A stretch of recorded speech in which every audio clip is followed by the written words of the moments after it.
Vous êtes connecté sur monclasseurdemaths.fr et dans cette vidéo, nous allons déterminer la fonction dérivée de la fonction carré, c'est-à-dire que nous allons démontrer que la fonction dérivée de la fonction carré est la fonction qui à x associe 2x.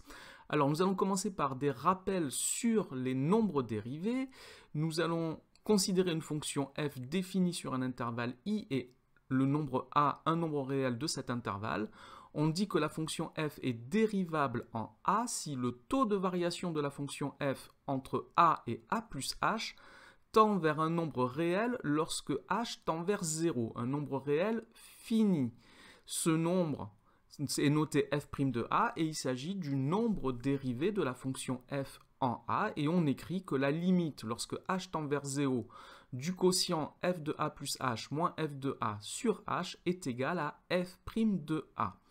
Alors le taux de variation de f entre a plus h, c'est ce nombre, ce quotient, f de a plus h moins f de a sur h. Et nous, ce qui va nous intéresser, c'est de dire que la fonction carré est dérivable sur un intervalle, sur R. Et je vous rappelle que dire que la fonction f est dérivable sur un intervalle i signifie qu'elle est dérivable pour tout réel de cet intervalle. Et c'est ce que nous allons faire. Nous allons donc démontrer que la fonction carré est dérivable pour tout nombre réel. Nous allons donc considérer la fonction carré. Nous allons la noter f. Donc soit f, la fonction définie pour tout réel x par f de x est égale à x au carré. Et nous allons considérer h, un nombre réel non nul. Alors, nous allons calculer le taux de variation de la fonction carré entre x et x plus h pour tout x réel, puisque nous voulons démontrer que la fonction est dérivable sur R.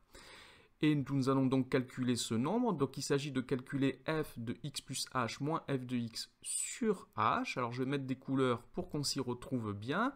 F de x plus h, c'est donc le carré de x plus h, moins f de x, c'est-à-dire moins le carré de x, et le tout sur h. X plus h au carré, je peux développer avec l'identité remarquable du carré d'une somme. Cela me donne x au carré plus 2xh plus h au carré moins x au carré. Et je constate ici qu'au numérateur de mon quotient, j'ai comme premier terme x au carré, comme dernier terme moins x au carré. Je peux donc simplifier. Il me reste 2xh plus h au carré sur h. Je peux constater que je peux mettre h en facteur au numérateur et évidemment au dénominateur puisque j'ai h tout seul. Et comme h est non nul, ce que nous avons posé comme hypothèse au départ, je peux simplifier par h, ce qui me donne que t est égal à 2x plus h. Alors j'ai maintenant calculé le taux de variation de la fonction carré entre x et x plus h. Maintenant, il faut que je détermine quelle est sa limite lorsque h tend vers 0. Alors lorsque h tend vers 0, 2x plus h tend vers 2x. Puisque 2x ne dépend pas de h, j'ai h qui tend vers 0, il me reste donc 2x. On peut écrire que la limite quand h tend vers 0 de 2x plus h est égale à 2x. Alors ce nombre, je dois vérifier qu'il s'agit bien de ce nombre 2x, je dois vérifier qu'il s'agit bien d'un nombre réel fini, que ça ne correspond pas à plus l'infini ou à moins l'infini.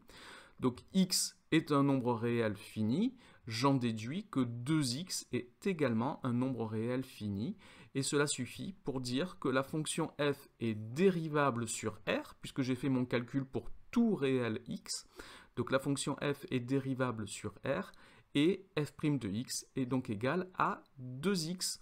Voilà pour cette démonstration. Cette vidéo est maintenant terminée. Merci de l'avoir regardée. N'oubliez pas de lui donner un j'aime, de vous abonner à la chaîne. Au revoir.